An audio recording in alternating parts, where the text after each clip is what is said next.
On est le 30 novembre, donc comme promis au 30 de chaque mois, je publie une capsule sur notre page YouTube qui répond aux questions qui m'ont été posées soit sur notre page Facebook ou par notre infolette. Donc, je me présente Valérie, je suis propriétaire de Astuces Canines. Donc, je t'invite à t'abonner à notre page YouTube et à liker cette petite vidéo, quelque chose qui va te prendre 2 secondes, qui fait une énorme différence pour moi. Donc, il y a une question qui m'a été posée que je trouvais extrêmement intéressante car c'est quelque chose qu'on n'avait pas encore abordé. Comment préparer mon chien en visite chez le vétérinaire? Donc, je trouvais que ça pouvait s'appliquer autant aux chiots qu'aux chiens un petit peu plus âgés. Donc, je vais te donner en gros mes trucs, comment bien préparer ton chien pour avoir un moment agréable en clinique vétérinaire. Donc, premièrement, c'est bien évidemment qu'il va y avoir une préparation à faire avant.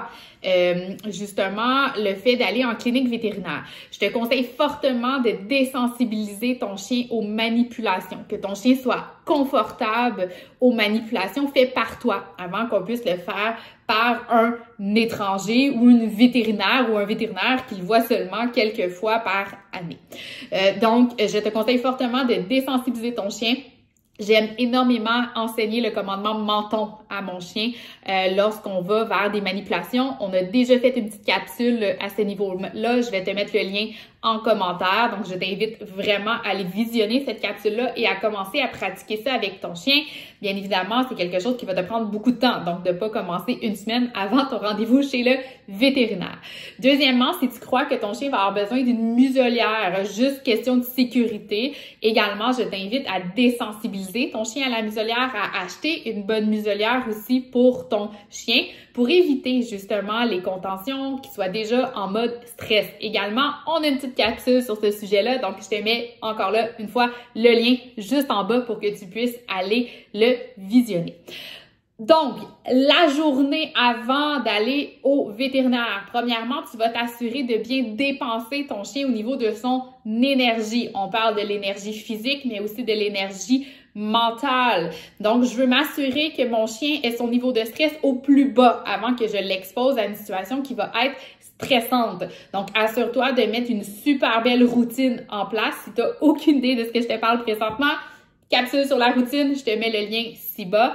Donc, assure-toi que ton chien n'est pas non plus overstimulé, là. On veut vraiment trouver la bonne dose d'énergie pour avoir un chien qui va être calme.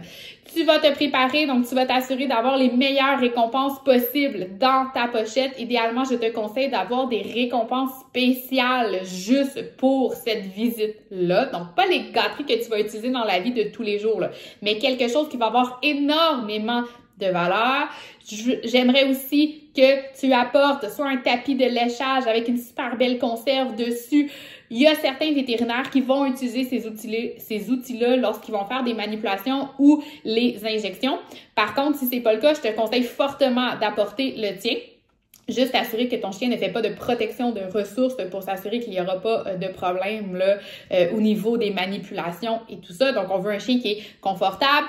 On veut un humain qui est équipé, donc un humain qui a sa pochette pleine de récompenses, qui a son tapis de léchage. Ça peut être même un os si pour ton chien, c'est sa façon de sortir rapidement son stress et de se calmer. Lorsque tu vas arriver dans le stationnement de la clinique, je te conseille fortement d'arriver peut-être 5 minutes d'avance pour permettre à ton chien à l'extérieur de sentir, d'aller faire ses besoins, là, de pas être sur le gros rush puis de rentrer rapidement. Pratique le calme avec ton chien à l'extérieur, laisse-le sentir, récompense tous les bons comportements qu'il va te donner.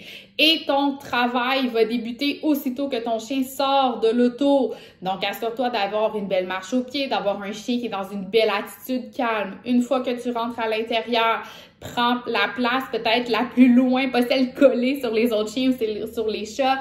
Récompense beaucoup ton chien pour son calme. À ce moment-là, s'il n'y a pas d'autres animaux et que ton chien ne fait pas de protection de ressources, tu peux peut-être lui donner son os s'il le veut pour justement diminuer son stress au minimum.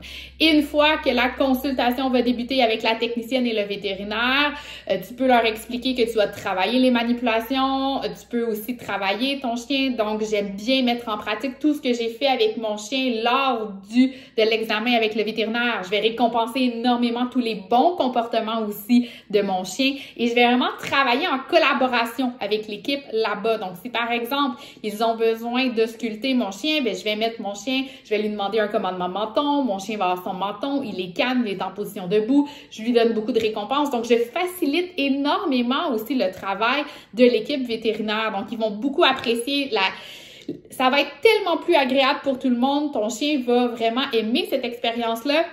Tu peux demander aussi à l'équipe vétérinaire de beaucoup récompenser ton chien pour qu'il fasse l'association aussi que, hey, à chaque fois que j'y vais, c'est pas juste des piqûres, c'est pas juste des manipulations que j'aime pas, mais c'est très positif tout ça. Donc, l'objectif, là, c'est de rendre cette visite-là le plus positive possible, mais également, ce que je vais dire à mes clients, vous pouvez aller plusieurs fois par mois, par 2 mois, comme vous voulez, mais allez-y régulièrement chez le vétérinaire juste pour faire peser votre chien, par exemple. Donc, pour pas que chaque fois que votre chien entre dans cette bâtisse-là, c'est pour avoir des manipulations qu'il ne désire pas, c'est pour avoir des injections, avoir de la douleur. Donc, associez cet endroit-là à quelque chose de ultra positif, de plaisant. Donc, allez peser votre chien, demandez à la réceptionniste ou la technicienne qui est là de lui donner 2-3 gâteries et on ressort. Je veux que cet endroit-là soit le fun, soit extraordinaire pour que la journée que votre chien soit vraiment en douleur, qu'il n'est pas confortable, bien, le côté positif va avoir tellement été travaillé, donc vous évitez beaucoup les problèmes à long terme. Donc, c'est un petit peu mes conseils là, pour la clinique vétérinaire. Bien évidemment, j'en ai parlé pour un chien qui déjà à la base, ça allait bien. Si c'est plus difficile pour vous déjà ce côté-là, travaillez beaucoup les manipulations à la maison, soyez patient, introduisez aussi la muselière. Donc, si tu veux m'écrire en commentaire, toi, comment ça se passe avec ton chien lors des visites en clinique vétérinaire. Sur ce, je te souhaite une belle journée.